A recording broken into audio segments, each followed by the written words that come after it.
han tau mau tan fakkel galig na seach. Hau mi hyn agus I hyn y siaw sy'n y cawr ach y siach gyn hawr i'ch siaw. It's si BBC O sinja ha, snir vi ket seach gyn blachig na cdunje.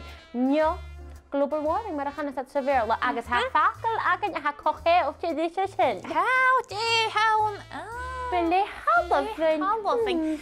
Ble y cielwch to grind nio weer away. Agus talofing wel y cielwch talwch nio ground. Seo a fakkel galig a haken zo'n erosion agus ga je glach is het dan een lammes. Leis gyfeir Eden na madr y gedi ha ble halofing na rhyplach fawr yr clatichen.